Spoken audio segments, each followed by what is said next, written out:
стихах я хочу сказать каждому читателю, которые были читать или слушать мои стихотворения, какая красивая наша Беларусь.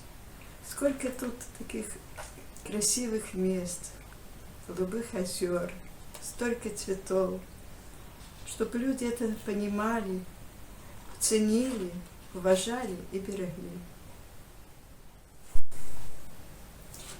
Покахав хлопець дзяўчыну, хутка шлюб яны ўзялі, пасадзілі дзве таполі, каб іх каханне бераглі. Працавітыя абое навучыў сірочы лёс, як адно, так і другое, кожны з іх без бацькі рос. Праз пэўны час, які належыць, да іх буслік завітаў. Ён прынёс для іх дачушку, якую Бог ім дараваў. Неўзабаве і другую, на пацеху да бацькоў, дзве прыгожыя таполі былі пасаджаны ізноў.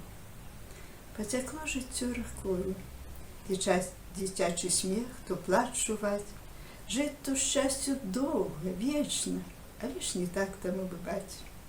Люты вораг усё парушыў, ён прыйшоў сюды з вайной, усіх вяскоўцаў расстралялі, ужо ідуць да хутароў. Ідзі хутчэй да партызанаў, калі буду я адна, дачушак нашых пашкадуюць, няўжо сэрца ў іх няма. Матуля дзетак прытуліла да ўзбуджаных людзей, яна шэпча ўсе малітвы, якім бабуля навучыла, і што чула ад людзей. Можа Бог, а можа мотаполі, хутар той убераглі. Чужаземцы, ліхадзеі сюды болей не пайшлі. Адгрымела ліхалецце. Жыццё сталі аднаўляць, мо другі, а мо той самы. На хутар буслік стаў лятаць. Прылятаў сюды ён тройчы, 3 дачушкі яшчэ прынёс. І зноў пасаджаны таполі, адна з якіх і на мой лёс.